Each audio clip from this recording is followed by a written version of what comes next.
Viewers, ఇవాళ మన ఛానల్లో ఒక స్పెషల్ గెస్ట్ ఉన్నారు, కిషోర్ దత్ గారు. హీస్ ఫ్రమ్ యూకే, అంటే లండన్ వాస్తవులు ఆయన. అంటే 2010 నుండి డిజైన్ ఇంజనీరింగ్ ఇన్ మల్టీనేషనల్ కంపెనీలో చేస్తున్నారు. వారు యాక్చువల్లీ జనరల్ సెక్రటరీగా కొన్ని సంస్థల్ని రిప్రజెంట్ చేస్తున్నారు, ఇండియన్ సంస్థలు. అందులో ముఖ్యంగా మనం చూసినట్లయితే UKTHO, UK Telugu Hindu Organisation. Second one వచ్చేసి INSA, Indian National Student Association. అంటే ఇప్పుడు యూకేలో చదువుకున్నటువంటి విద్యార్థులు కానీ అండ్ మన తెలుగు వాళ్ళు ముఖ్యంగా అందులో, అండ్ సౌత్ రిప్రజెంట్ చేస్తూ హిందూ, వీళ్ళందరూ కూడా దాదాపు 2016 నుంచి వాళ్ళదైనటువంటి సేవలు చేస్తున్నారు. కిషోర్ గారు, హార్టీ వెల్కమ్ సార్. మీరు ఒక స్టూడెంట్ గా వెళ్ళి స్టూడెంట్ లైఫ్ నుంచి అక్కడ పరిస్థితి వాతావరణం చూశారు. అంటే చాలా మంది ఎంఎస్ అనగానే అమెరికా ఊపు చూస్తున్నాం మనం. అంటే ఎస్పెషల్లీ రెసిషన్ వచ్చిన తర్వాత కూడా 2008 తర్వాత అమెరికా అడ్మిషన్స్ ఎక్కువైనాయి. యూకేకి స్టూడెంట్స్ పరిస్థితి ఎలా ఉంది ఇప్పుడు? అక్కడ ఇండియన్స్ కి సరైనటువంటి అందుతూ ఉన్నాయా లేదా, చెప్పండి సార్. తప్పకుండా అండి. ముందుగా ఈ ఛానల్ వీక్షిస్తున్నటువంటి ప్రేక్షకులకి నమస్కారం అండ్ నాకు ఈ అవకాశం ఇచ్చినటువంటి మైరా మీడియాకు కూడా నా ప్రత్యేక కృతజ్ఞతలు. ముందుగా నేను 2010 సంవత్సరంలో ఇక్కడికి ఫర్దర్ స్టడీస్ కోసం వచ్చానండి. నేను తర్వాత మాస్టర్స్ ఇన్ ప్రొడక్ట్ డిజైన్ చేశాను. దాని తర్వాత భగవంతుడి దయ వల్ల ఇక్కడే ఉద్యోగం వచ్చి ఇక్కడ స్థిరపడుతున్న సమయంలో ఇక్కడ జరుగుతున్నటువంటి, అంటే మన తెలుగు వాళ్ళకి కానీ ఇబ్బందులు కానీ, మన స్టూడెంట్స్ కానీ ఎస్పెషల్లీ అక్కడి నుంచి నాలాగనే చదువుకోవడానికి వచ్చిన వాళ్ళు, స్పెషల్లీ నేను కూడా ఒక స్టూడెంట్ గా వచ్చాను కాబట్టి వాళ్ళు పడుతున్న ఇబ్బందులు మనకి తెలుసు.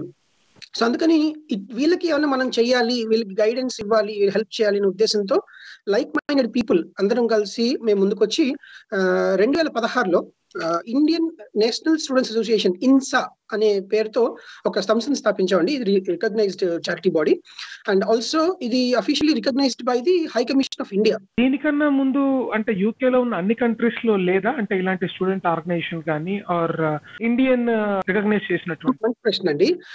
ఏమైందంటే యూనివర్సిటీ వైజ్ గా డిఫరెంట్ యూనివర్సిటీస్ లో ఒక ఇండియన్ చాప్టర్స్ ఉంటూ ఉంటాయి. జనరల్ గా అక్కడ విద్యార్థులు ఉంటే వాళ్ళు కలిసి చేసుకుని తప్ప, అంటే నేషనల్ వైడ్ గా ఒక యూనియన్ గా ఒక ఆర్గనైజేషన్ అంటూ రిప్రజెంట్ చేసేది ఏది లేదనమాట. అది మేము గమనించామన్నమాట. అది ఏదైతే వాయిడ్ ఉందో దాన్ని ఫిల్ చేయడానికి ఒక నేషనల్, అలాగే చాలా యూనివర్సిటీస్ లో ఇండియన్స్ ఉన్నారు, వస్తూ ఉంటారు, చదువుకుంటారు, వెళ్ళిపోతారు తప్ప పర్మనెంట్ గా అక్కడ ఎవరైనా మెంటర్ లాగా ఉండి వచ్చిన విద్యార్థులకి హెల్ప్ చేసే, గైడెన్స్ చేసే వాళ్ళు ఎవరు లేరనమాట. So this is where there is a need actually that INSA start చేయడానికి ఒక నీడ్ అవసరం మేము గుర్తించి స్టార్ట్ చేస్తాం. ఒక చిన్న ఎస్టిమేషన్ ఇస్తాను. There are about 8,000 students at the moment studying in the UK. 8,000 మంది ఉన్నారు ఇండియన్ స్టూడెంట్స్ మాత్రమే, only Indian students. And they bring lot of value to the economy, British economy, and which is estimated about, I mean, international students andaru kalpi, they bring about 5 billion pounds of economy, indirectly and directly with their fees and all that. And 2012 దాకా చాలా మంది flow ఉండింది అనమాట యూకేకి రావడానికి. It was a craze యూకేకి రావడం 2008, 2010, 12 వరకు కూడా. తర్వాత ఏంటంటే ఒక వీసా రెగ్యులేషన్స్ లో చిన్న మార్పు తీసుకొని వచ్చి ఇక్కడ చదువుకున్న వాళ్ళకి ఫర్దర్ గా 2 సంవత్సరాలు PSW, post study work visa అనేది క్యాన్సిల్ చేశారు గవర్నమెంట్. అప్పటి నుంచి దాదాపు 90% విద్యార్థులు రావడం మానేశారు అనమాట. ఎప్పుడైతే ఇండియన్ స్టూడెంట్స్ రావడం మానేశారో ఆల్మోస్ట్ కొన్ని యూనివర్సిటీస్ అయితే క్లోజ్ చేసుకునే పరిస్థితికి వెళ్ళారు. Again government realized, okay, we have to welcome these Indian students and we have to provide all these facilities for them. అప్పుడు మళ్ళీ లాస్ట్ ఇయర్ నుంచి మీరు చూస్తే PSW అనేది మళ్ళీ రివోక్ చేశారనమాట, మళ్ళీ బ్యాక్ తీసుకుని వచ్చారు. అందుకని ఎస్పెషల్లీ లాస్ట్ ఇంటేక్స్, అంటే లాస్ట్ జనవరి, సెప్టెంబర్, ఈ జనవరి నుంచి మళ్ళీ ఇదివరకు ఎట్లయితే ఫాస్ట్ గా కొన్ని వేల మంది వస్తూ ఉండేవారో అలా వచ్చారు. అక్కడ యూనివర్సిటీలో ఇండియన్ విద్యార్థులు అసలు ఎలా ఇబ్బంది పడుతున్నారు? ఈ క్వారంటైన్ వాళ్ళకి ముందే విధించారా? ఏమిటి అసలు అక్కడ పరిస్థితి? ఎస్పెషల్లీ జనవరి ఇంటేక్ వచ్చిన వాళ్ళు మాత్రం చాలా ఇబ్బంది పడుతున్నారు. వాళ్ళలో ఏంటంటే ఇప్పటికీ జస్ట్ ఈ కంట్రీకి they are trying to get use to it. 2020 జనవరి వచ్చిన సెప్టెంబర్ వచ్చిన వాళ్ళు కొంచెం పర్లేదు, బట్ జనవరి వచ్చిన వాళ్ళు మాత్రం చాలా ఇబ్బంది పడుతున్నారు. చాలా మంది స్టూడెంట్స్ 90% చెప్పుకోవచ్చు they depend on part time jobs. ఇక్కడికి వచ్చిన తర్వాత ఓకే, యూనివర్సిటీ ఫీజు కట్టేసి అక్కడ బతకడానికి మనం ఏదైనా చిన్న పార్ట్ టైం చేసుకుందాంలే రెస్టారెంట్ లోనో ఏదైనా రిటైల్ స్టోర్స్ లో అని. సో దాంతో ఏంటంటే చాలా మందికి ఇప్పుడు సడన్ గా ఈ లాక్డౌన్ కారణంగా అన్ని బిజినెస్ మూతపడటం చేత జాబ్స్ దొరకకుండా పోయినాయి అనమాట. సో ఏదైతే వీళ్ళకి నమ్మకం ఉండేదో, ఓకే నేను అక్కడికి వెళ్తే జాబ్ వస్తుంది, దాంతో నేను బతకచ్చు అనేది, వాళ్ళు చాలా ఇబ్బంది పడుతున్నారు. అండ్ చాలా మంది స్టూడెంట్స్ మా దగ్గర నోటీస్ చేసింది ఏంటంటే వీళ్ళందరూ లోన్ తీసుకొని వచ్చారు. వాళ్ళ యొక్క ఎకనామిక్ స్టేటస్ బ్యాక్ హోమ్ కూడా అంత సౌండ్ ఏం కాదు, అందరు మిడిల్ క్లాస్ ఫ్యామిలీస్ చాలా మంది.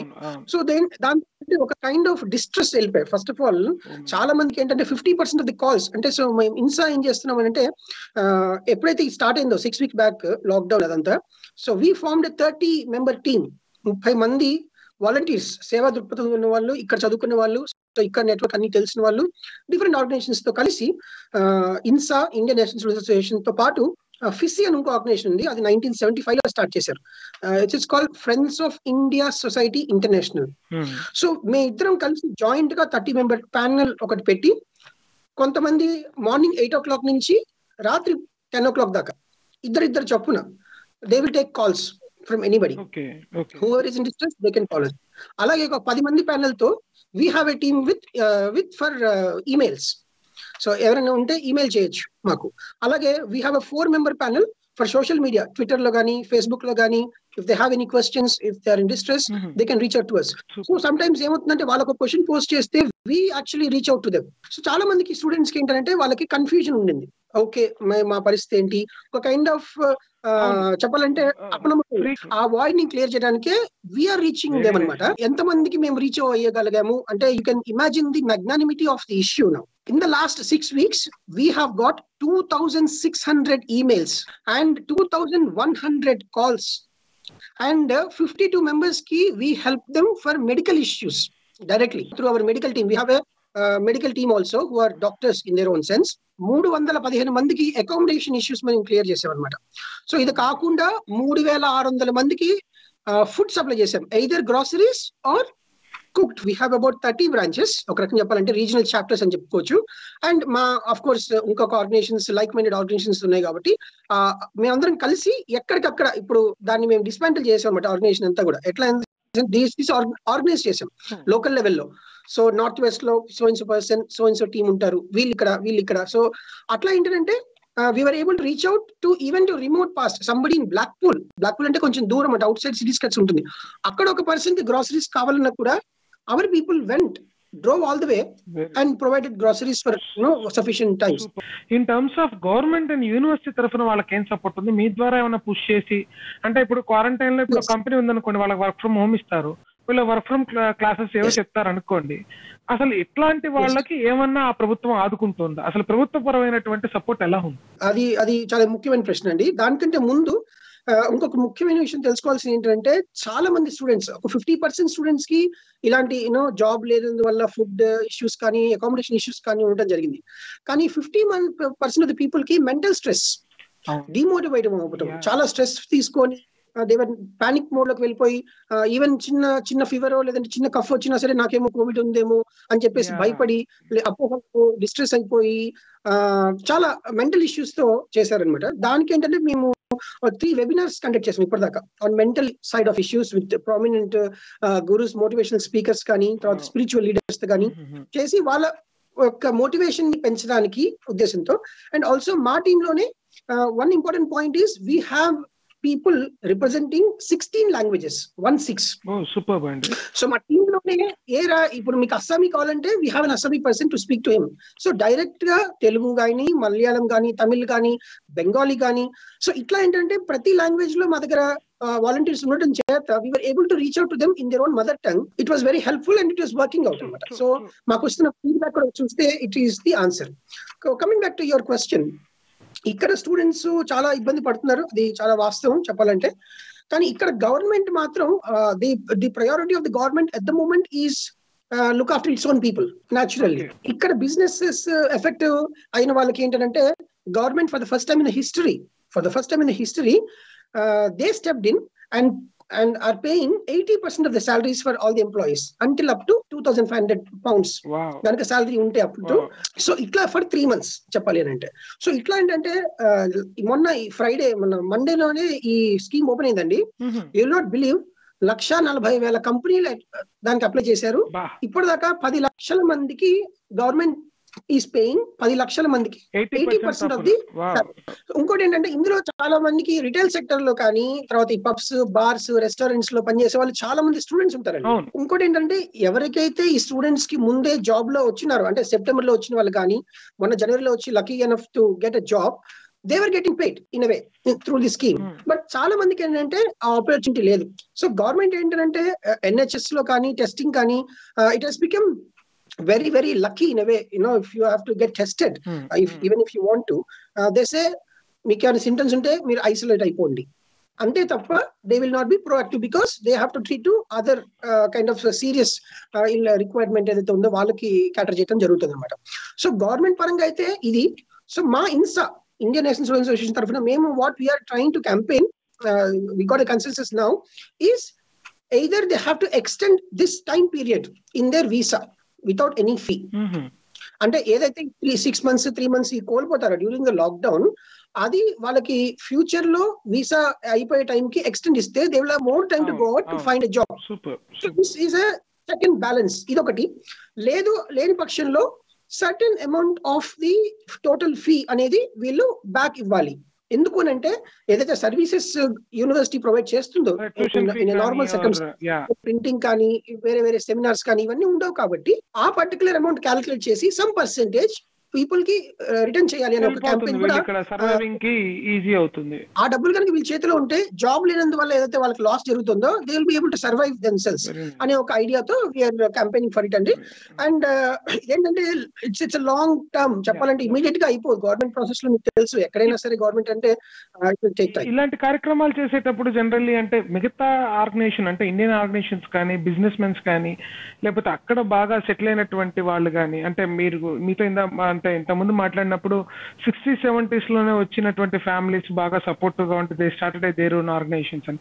సో ఇలాంటి మిగతా ఆర్గనైజేషన్స్ మీకు ఫండింగ్ పరంగా లేకపోతే ఇన్ఫర్మేషన్ పరంగా ఎలా సపోర్ట్ చేస్తూ ఉన్నారా స్టూడెంట్స్ కి? యూకే లో they look up to the government for everything. Even homeless look after, and even hungry man look after the government.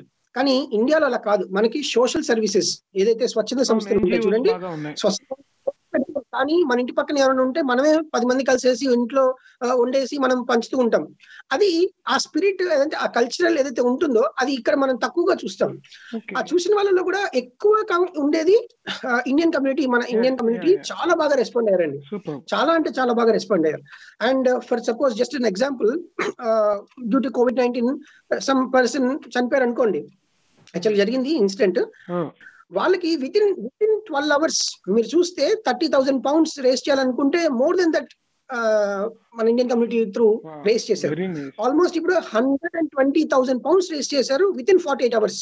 So ఈ కమ్యూనిటీ స్పిరిట్ ఏదైతే ఉందో which we brought from India, అది ఇక్కడ పనిచేస్తుంది అనమాట. సో అందుకని చాలా ఆర్గనైజేషన్స్ ఇక్కడ ఉన్న టెంపుల్స్, ఇక్కడ అక్షయ్ పాత్ర మీకు తెలుసు ఇండియాలో కూడా ఉంది. అక్షయ్ పాత్ర ట్రెమెండస్ వర్క్. ఏంటి అంటే ఇక్కడ డాక్టర్స్ కి, ఫ్రంట్ ఎండ్ లో ఉన్న నర్సెస్ కి, వీళ్ళకి కూడా ఫుడ్ ప్రొవైడ్ చేయడం. ట్రంప్ కూడా మొన్న అక్కడ ఉన్నటువంటి పంజాబీ గురుద్వార్ ఏదైతే ఉందో వాళ్ళకి మా న్యూజెర్సీ అండ్ న్యూయార్క్ లో ఉన్న పోలీసులకి మీరు వండి పెడితే బాగుంటుంది అని అఫీషియల్ గా అడగడం జరిగింది. అంటే ఒక ఇండివిజువల్ కంట్రీ బాడీని వాళ్ళు సేవ చేస్తారని ఒక నమ్మకంతో ఒక సిక్ కమ్యూనిటీని పిలిచి దయచేసి మాకు చేయండి అంటే వీళ్ళందరూ కూడా గురుద్వారాలో ప్రార్థన చేసుకుంటూ క్వారంటైన్ లో కూడా గ్లౌజులు అవి వేసుకుని దాదాపు they served 6,000 people per day. అంటే నాట్ అన్ ఆర్డినరీ థింగ్ అండి. అది కేవలం ఇండియన్స్ లో ఉంది అని ప్రపంచం గుర్తించడం నిజంగా గర్వించదగ్గ విషయం. ఎగ్జాక్ట్లీ. ఎందుకంటే ఇక్కడ కూడా గవర్నమెంట్ రికగ్నైజ్ చేసింది. ప్రపంచవ్యాప్తంగా ఎక్కడైతే ఇండియన్ కమ్యూనిటీ ఉన్నారో చాలా ముందు ఉండి వాళ్ళు ఈ సేవా కార్యక్రమాలు చేశారు. సో మా ఆర్గనైజేషన్స్ కూడా we are tied up with Seva UK అనే ఒక ఆర్గనైజేషన్ అనమాట. సో ఆ Seva UK through they are actually funding us. ఇంకా చెప్పాలి అంటే ఇంకా కొన్ని సార్లు మీరు ఆశ్చర్యపోతారు చెప్తే, మాలో ఉన్న వాలంటీర్సే ఇప్పుడు సంబడి నీడ్స్ మెడిసిన్ అనుకోండి, నేను ఎవరికో కాల్ చేసి వాళ్ళకి సడన్ గా మెడిసిన్ కావాలనుకోండి, డబ్బులు ఎవరు ఇస్తారు, నాకు ఏ ఆర్గనైజేషన్ ఇస్తుంది అని కాకుండా ఫస్ట్ నా జేబులో నుంచి తీసి నేను ఖర్చు పెట్టి వాడికి ఆ మెడిసిన్ ఏదైతే ఉందో అది అందించాలనే ఉద్దేశంతో మా ఓన్ వాలంటీర్స్ అండి. Thanks to them they are reaching out from their own pocket. చాలా మంది ఏంటంటే ఒక స్టూడెంట్సే కాదండి, మేము రీచ్ అవుట్ చేస్తుంది దాదాపు ఒక 300 మంది దాకా ఫర్ వేరియస్ రీజన్స్ ఇక్కడ యూకే లో స్టార్ట్ అంటే కొన్ని ఎగ్జామ్స్ రాయడానికి వచ్చిన వాళ్ళు, లేదంటే టూరిస్ట్ వీసా మీద వచ్చి స్టక్ అయిపోయిన వాళ్ళు, లేదంటే ట్రాన్సిట్ వీసా అంటే ట్రాన్సిట్ తీసుకొని వేరే కంట్రీకి వెళ్తూ మధ్యలో ఫ్లైట్స్ లేక ఆగిపోయిన వాళ్ళు, ఇలాంటి వాళ్ళు చాలా ఇబ్బందులు పడుతున్నారు. అంటే వాళ్ళకి సఫిషియెంట్ డబ్బులు ఉండవు అండ్ ఇక్కడ ఏంటి ఎక్కడ ఉంటుంది ఏంటి అనేది. ఇట్లాంటి వాళ్ళకి మేము దాదాపు 300 మందికి reached out and still are reaching it out. So వాళ్ళకి ఏం ఇబ్బంది లేకుండా, అంటే the whole message of all this is to spread positivity. It's not all dull and gloom, and we as an organization are here, and likewise many other organizations. I will not discredit any of the charity organizations because everybody is doing a great and fantastic job in trying to reach out as much as they can. UK Telugu Hindu organization దానికి నేను general సెక్రటరీగా ఉన్నానండి. మేము ఈ organisation 2017లో start చేసాము. ఇది just to bring like minded, అంటే నాతో పాటు ఇంకా మా టీం అందరం కూడా ఉన్నాము, like minded people Telugu Hindus ని ఒక తాటి మీద తీసుకొని వచ్చి యూకే మొత్తం వ్యాప్తంగా Telugu values and Telugu culture ని ప్రమోట్ చేస్తూ, అలాగే మన నెక్స్ట్ జనరేషన్ కి ఈ వాల్యూస్ ని మనం ఇవ్వగలగాలి అనే ఒక సదుద్దేశంతో ఈ ఆర్గనైజేషన్ స్టార్ట్ చేసామండి. ఫ్లైట్స్ నుంచి చాలా మంది వెళ్ళిపోయి ఇరుక్కుపోయారు, స్పెయిన్ అండ్ ఇటలీ యూకేస్లలో ఉన్నారు. సో అలా ఇరుక్కుపోయిన తెలుగు వాళ్ళు కానీ ఆర్ హిందూస్ కానీ ఆర్ స్టూడెంట్స్ కానీ మీ దృష్టి దాకా రావటం, వాళ్ళని ఇటు నుంచి అటు కానీ అటు నుంచి ఇటు కానీ, లేకపోతే వాళ్ళకి మీరు అటెస్టెడ్ చేస్తూ we know these people are they are into అని, ఇలాంటి ఏమన్నా పానిక్ సిచ్యువేషన్స్ ని మీరు ఫేస్ చేశారా ఈ 2 నెలల్లో? ఒక కేసులో అండి, మీరు నమ్మరు, he was there in the Heathrow airport for 4 days. Oh my God. Continuously 4 days he was only sleeping and he did not eat properly at all, and he was in airport. అది మా దృష్టి తీసుకొని వచ్చాం అనమాట. So Indian high commission దాని through వాళ్ళు మమ్మల్ని refer చేస్తే మేము రీచ్ అవుట్ అయ్యి ఆయనకి వెంటనే ఒక టెంపరీ అకామిడేషన్ ఇప్పించి, దాని తర్వాత పర్మనెంట్ అకామిడేషన్ ఇప్పించి, ఆయనకు కావాల్సిన మెడిసిన్ ఏదైతే ఉందో ఫస్ట్ 15 days కోసం, ఏప్రిల్ 15 దాకా లాక్డౌన్ అన్నారు ఫస్ట్ ఇండియాలో కూడా. క్వారంటైన్ పీరియడ్ మినిమం 14 days ఉండాల్సిందే. ఆయన కావాల్సిన 15 days కి మెడిసిన్ ఇచ్చాము. తర్వాత ఎక్స్టెండ్ అయ్యేసరికి మళ్ళీ మేము రీచ్ అవుట్ అయ్యి, మేము ఓన్లీ మీకు 15 days కే ఇచ్చాము, ఇదిగోండి నెక్స్ట్ అయ్యేదాకా కూడా మళ్ళీ మేము రీచ్ అవుట్ అయ్యి, సో ఎప్పటికప్పుడు వాళ్ళకి ఏం కావాలో చూసుకొని, నిజంగా చెప్పాలంటే అతిథి దేవో భవ, ఏదైతే మన ఈ దేశానికి మనకి అతిథిగా వచ్చారో వాళ్ళని గౌరవించి వాళ్ళకి అన్ని రకాలుగా మా తరఫున మేమేం చేయగలుగుతాం అవి చేస్తున్నామండి. యుఎస్ లో తానా కానీ ఇంకోటి కానీ కొన్ని పర్టికులర్ సామాజిక వర్గాలకు సంబంధించి హెల్ప్ వాళ్ళకే వెళ్తోంది. ఫస్ట్ న్యూస్ వాళ్ళని రిఫర్ చేసుకొని వాళ్ళ మాటని అమెరికా మాటగా చెప్పటం, వాళ్ళు చేసిన గొడవల్ని ఎన్ఆర్ఐ వార్ అని చెప్పి ఇక్కడ న్యూస్ ఛానల్లో వేయటము, లేకపోతే ఈ పార్టీకి ఏమో సపోర్ట్ చేస్తున్నా నా పార్టీ నుంచి అక్కడెవడో వెళ్ళి కేసు వేయటము. సో ఇలాంటి ఎన్ఆర్ఐ బేస్డ్ ఇన్సిడెంట్స్ చాలా జరుగుతున్నాయి because of the party based and community based. దేవుడి వల్ల ప్రస్తుతానికి అయితే అట్లాంటివి లేవండి. And I should really commend our Telugu organisations, especially చెప్పాలంటే different circumstances లో though they were working against in a way for their own way. ఈ టైంలో నేను చూసింది ఏంటంటే అందరూ కూడా irrespective of their own personal water అనుకోండి, personal differences, they all came together irrespective of the political party or the caste or whatever it is.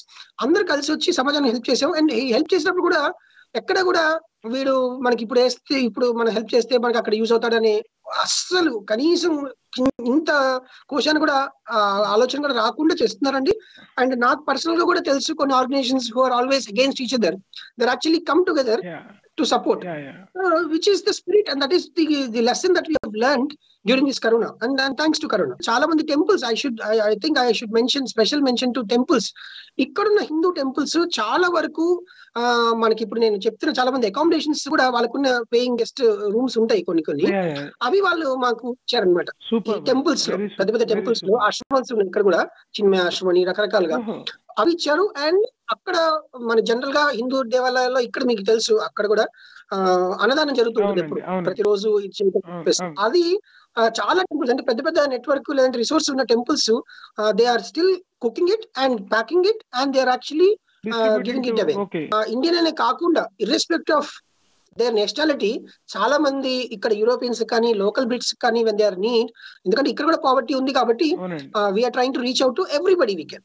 అయితే ఇక్కడ ఇండియాలో కొన్ని చాలా జరుగుతూ ఉన్నాయి. అంటే లేటెస్ట్ గా ఈ ఎన్ఆర్ఐకి సంబంధించినటువంటి వారు కానివ్వండి, ఎక్కువ మాట్లాడుకొని అవసరం లేని వాళ్ళు ఎవడో కేసులు పెట్టుకోవడం కానివ్వండి, దానికి మించి స్ప్రెడింగ్ ఎలా స్ప్రెడ్ అవుతుంది, తబ్లిగ్ జమాత్ ఇష్యూ తీసుకోండి ఇండియాలో, అండ్ అసలు ఎన్ఆర్ఐ వాళ్ళు ఏమనుకుంటున్నారు, అండ్ అక్కడ పరిస్థితి ఎలా ఉంది, ఈ కమ్యూనిటీ రేజెస్ అనేది, ఆ రేజిజం అనేది ఎక్కడ దాకా వెళ్ళింది? బీయింగ్ అండ్ హిందూ ఆర్గనైజేషన్ సెక్రటరీగా ఉన్నారు కాబట్టి మీ ద్వారా కూడా అక్కడ జరుగుతున్న విషయాలు మళ్ళీ ఒక వీడియోలో తీసుకుంటాను. Thank you so much Kishore Dutt గారు.